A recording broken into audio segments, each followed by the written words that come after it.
not like a nice pint of Marston's pedigree. Oh. You're right there. Who'd have thought 30 years ago we'd be sitting here drinking Marston's pedigree?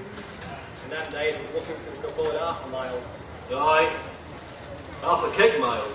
Half a lukewarm, flat, cloudy keg mile. With a cracked, dirty glass. Like they sell at the boat, Stone Brewing. Of course, in them days, canal-side pubs didn't have any seats.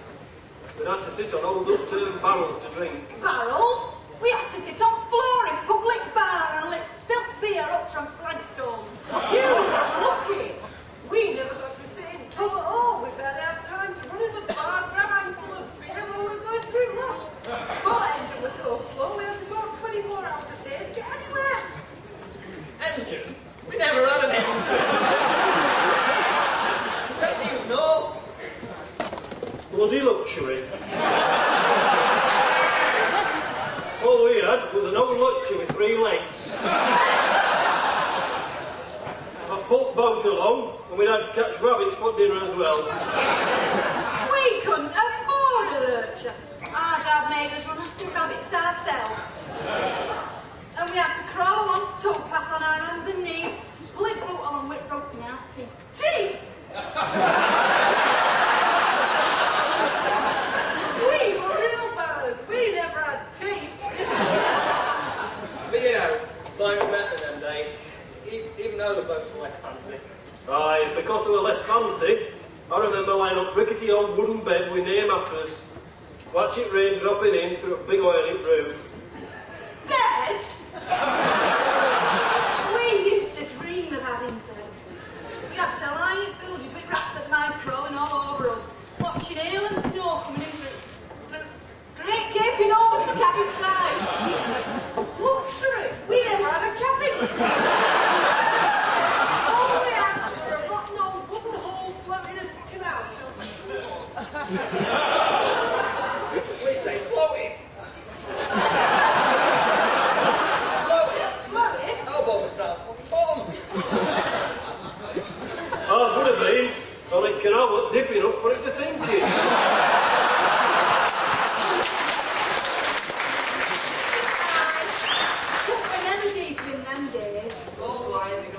And all tunnels were lower, and all locks were shorter. Aye. Cut was in such a bad state, took ages to get anywhere. Dead right. We spent a week on BCN and only went 200 yards. That's good progress. We set off north from Giddington to a month later. We're only at Stourport. Stourport? Aye. That's kind of back from where they started. I told you we were slow. Of course, they never dredged it properly in them days, not like they used to do now. I remember a couple of so shallow from lack of dredging that BW used to drive their vans up and down the middle of it because it was drier than towpath. No, the BW crews never did any dredging. They were all too busy drinking tea.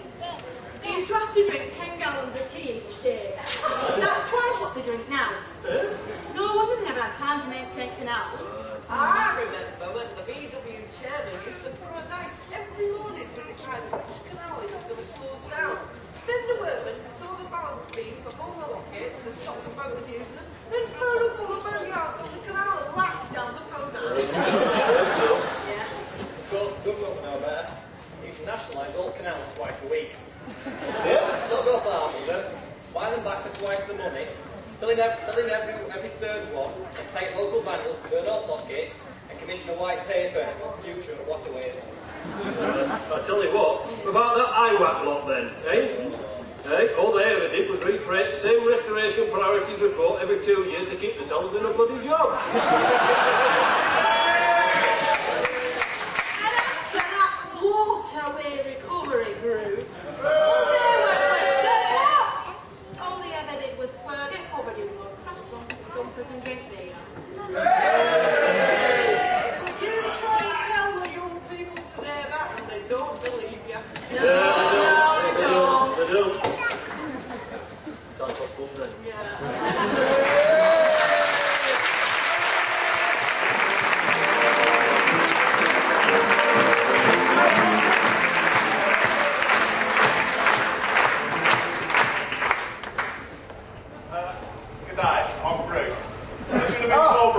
this song, but we haven't got the other three Bruces.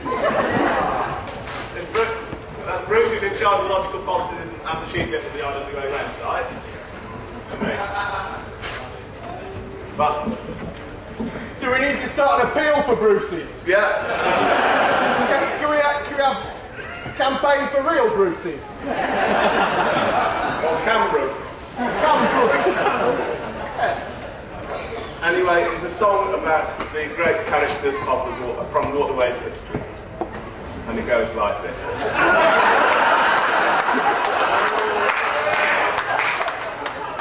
James Brindley never had them singly, he always had a couple of dames. Duke of Bridgewater was chasing all their daughters and old John Redding was the same. William Jessup always liked to dress up, impress them with his dicky. And Michael Street gave them all a treat, have a ride on my big Ricky. David Fletcher was a lecher with a proper working pair. Leader Williams built a lift so he could do it in the air. Richard Drake was a right old rake who plied them with bottles of gin. Thomas Telford sizzling in hell for his totally original sin. Alan Jervis gave him all the service and Aiken was a rare old charmer. And Lawrence Hogg was a randy old dog who was worse than Michael Palmer.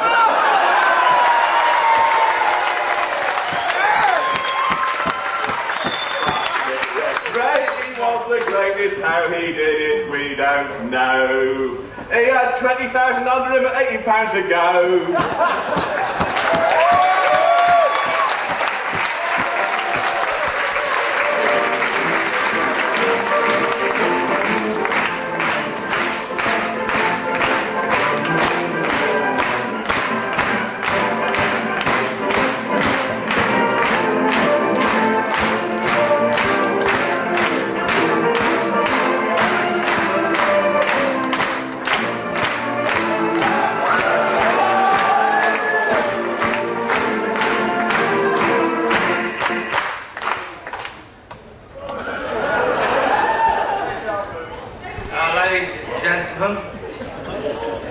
As we come to the close at 6:30.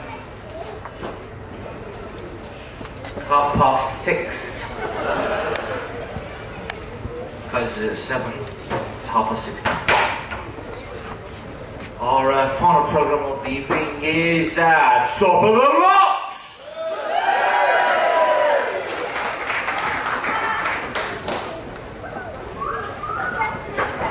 But first, apparently, it's time for an advertisement break.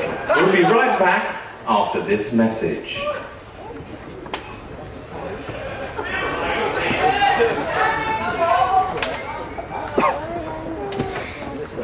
So, why do I restore canals? Concentrate, here comes the science bit.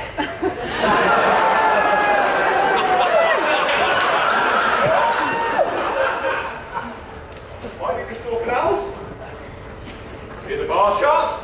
That's how many bars there are on the canals. Here's a pie chart. Look, the worldwide pie sales. North West, London Work, Essex.